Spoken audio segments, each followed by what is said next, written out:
కాశీ ఈ పేరు వినగానే మనసులో ఒక పవిత్రమైన ఆధ్యాత్మిక స్పందన కలుగుతుంది.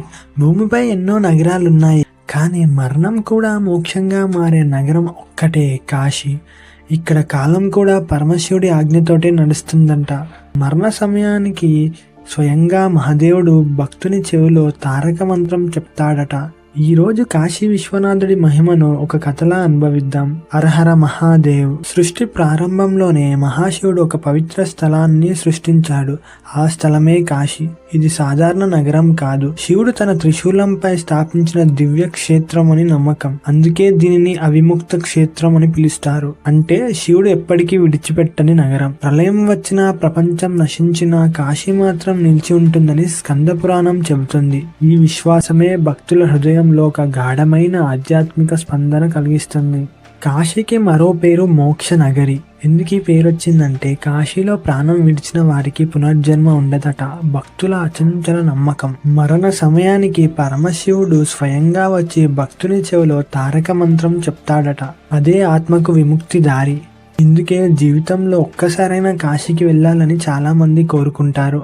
కాశీ విశ్వనాథుడు భారతదేశంలోని 12 జ్యోతిర్లింగాలలో ఒకటి.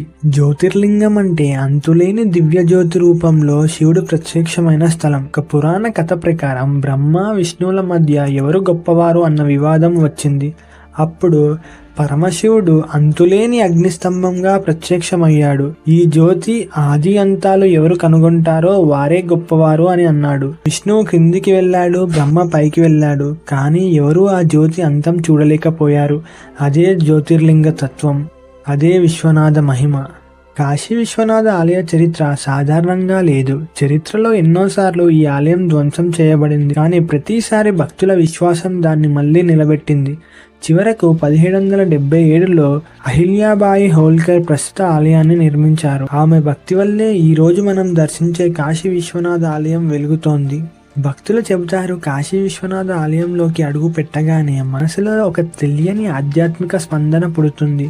గర్భగుడి దగ్గర నిలబడితే ఆలోచనలు నిశ్శబ్దం అవుతాయి, మనసు తేలికవుతుంది, కళ్ళల్లో ఆనంద బాష్పాలు వస్తాయి. ఇది కేవలం భావోద్వేగం కాదు, దివ్యశక్తి ప్రభావం. కాశీలో అత్యంత పవిత్రమైన స్థలం మణికర్ణికా ఘాట్.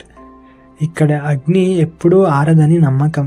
రోజు ఎన్నో అంత్యక్రియలు జరుగుతాయి, కానీ ఆశ్చర్యం ఏమిటంటే అక్కడ భయం కంటే ఒక గంభీరమైన ఆధ్యాత్మిక స్పందన ఎక్కువగా వినిపిస్తుంది. భక్తుల విశ్వాసం ప్రకారం ఇక్కడ దహనం అయితే ఆత్మకు మోక్షం సులభమవుతుంది. కాశీ ఒక నగరం కాదు, ఇదొక అనుభూతి, ఇదొక విముక్తి మార్గం, ఇది శివుని నిత్య సన్నిధి. జీవితంలో ఒక్కసారైనా కాశీ విశ్వనాథుడిని దర్శిస్తే మనసులో శాశ్వతమైన ఆధ్యాత్మిక స్పందన మిగులుతుందని అంటారు. హరహర మహాదేవ్. ఓం నమః శివాయ. కాశీనగరం శివుడి ప్రియమైన పవిత్ర భూమి, కానీ ఒకసారి అక్కడే శివుడు అడుగు పెట్టలేని పరిస్థితి వచ్చిందని మీకు తెలుసా?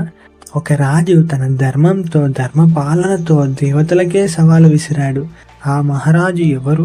ఎలా శివుడే కాశీకి దూరం అయ్యాడు? చివరికి ఏమైంది? ఇది సాధారణ కథ కాదు. కాశీ మహిమను మార్చిన రాజు దివోదాసుడి అసాధారణ గాథ. కాశీ, వారణాసి, బెనారస్ పేర్లు మారిన ఈ నగరపు మహిమ మాత్రం ఎప్పటికీ మారదు. పురాణాల ప్రకారం కాశీ అనేది స్వయంగా పరమశివుడు కాపాడే పవిత్ర క్షేత్రం. కానీ ఒక కాలంలో ఆశ్చర్యకరమైన విషయం జరిగింది. కాశీలో శివుడు లేరు. అవును, ఆ పవిత్ర నగరాన్ని ఒక మహాధర్మాత్ముడైన దివోదాస మహారాజు పాలిస్తున్న కాలం అది. దివోదాసుడు సత్యవ్రతుడు, ధర్మపరుడు, ప్రజాహితాన్ని మాత్రమే కోరుకునే రాజు. ఆయన రాజ్యంలో అన్యాయం లేదు, అబద్ధం లేదు, దోపిడీ లేదు. ప్రజలు సుఖ సంతోషాలతో జీవించారు. దేవతలే ఆశ్చర్యపోయేంత మంచి పాలన. కానీ దివోదాసుడు ఒక నియమం పెట్టాడు. కాశీలో దేవతలు నివసించకూడదు, మానవులే ధర్మంతో జీవించాలి. ఈ నియమం వల్ల పరమశివుడే తన ప్రియమైన కాశీని విడిచి వెళ్లాల్సి వచ్చింది. కాలం గడిచింది. కాశీ దేవతలు లేకుండా ఉన్న దివోదాసుడి ధర్మపాలన వల్ల నగరం ఇంకా వికసించింది. దివోదాసుడు ఇంత ధర్మాత్ముడు అయితే కాశీలో మళ్ళీ ఎలా ప్రవేశించేది? అప్పుడు వారు ఒక యుక్తి ఆలోచించారు. మొదటగా బ్రహ్మదేవుడు వచ్చాడు, దివోదాసుడి ధర్మాన్ని పరీక్షించాడు. కానీ రాజు ఎక్కడా తప్పు చేయలేదు. తర్వాత విష్ణువు వివిధ రూపాల్లో వచ్చి ప్రయత్నించాడు, కానీ దివోదాసుడు ధర్మం నుంచి ఒక్క అడుగు కూడా తప్పలేదు. దేవతలందరూ ఆశ్చర్యపోయారు. చివరికి పరమశివుడు స్వయంగా ఒక యుక్తి ఆలోచించాడు. ఆయన తన గణాలను, యోగులను, ఋషులను కాశీకి పంపించాడు. వారు అక్కడ చిన్న చిన్న దేవాలయాలు స్థాపించారు, తపస్సులు చేశారు, భక్తిని పెంచారు. నెమ్మదిగా దివోదాసుడి మనసులో వైరాగ్యం పెరిగింది. ఒకరోజు దివోదాసుడు గ్రహించాడు, నేను ధర్మపాలన బాగా చేశాను, ఇప్పుడు మోక్ష మార్గం వైపు వెళ్లాల్సిన సమయం వచ్చింది. అతను కాశీని దేవతలకు తిరిగి సమర్పించాడు. అప్పుడు పరమశివుడు ఆనందంతో మళ్ళీ కాశీలో ప్రవేశించాడు. కాశీ మళ్ళీ శివమయం అయ్యింది. నిజమైన ధర్మం దేవతలకు ప్రీతికరం. అహంకారం లేకుండా పాలిస్తే మనిషి దేవతల కంటే గొప్పవాడవుతాడు. అనాది కాలం నుంచి గంగానది పవిత్ర తీరంలో వెలసిన కాశీ దేవతలకు ప్రియమైన మహాక్షేత్రంగా ప్రసిద్ధి చెందింది. ఆ పవిత్ర భూమిలో అత్యంత గంభీరమైన ఆధ్యాత్మిక శక్తి ప్రసరించే స్థలం ఒకటి ఉంది. అదే మణికర్ణికా ఘాట్.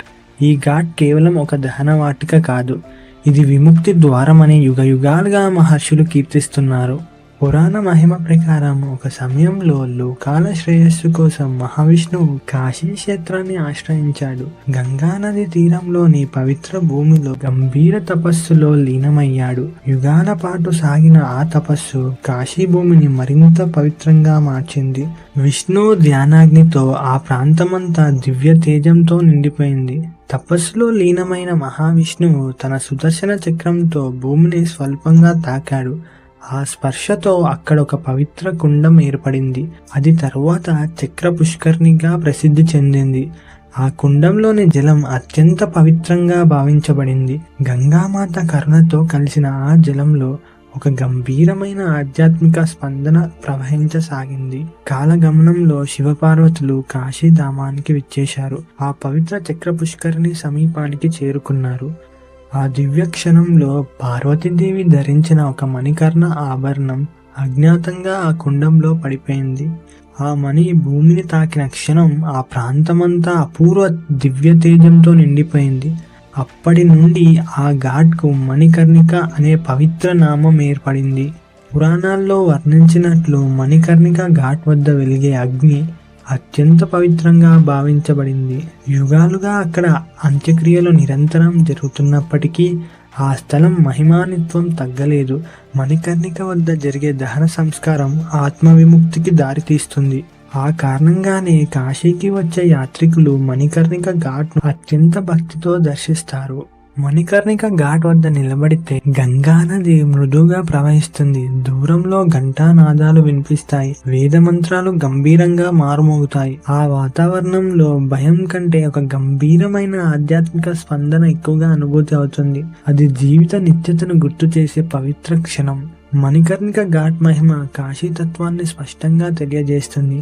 జననం, జీవితం, మరణం ఈ 3 దశలను అధిగమించి ఆత్మ విముక్తి పొందే మార్గాన్ని కాశీ చూపుతుంది. ఇది శివకృపకు ద్వారమని భక్తులు నమ్ముతారు. కాశీ విశ్వనాథుడి కృపతో ప్రతి జీవికి శాంతి, జ్ఞానం, విముక్తి లభించాలి. హర హర మహాదేవ్, శంభో శంకర. ఓం నమ శివాయ.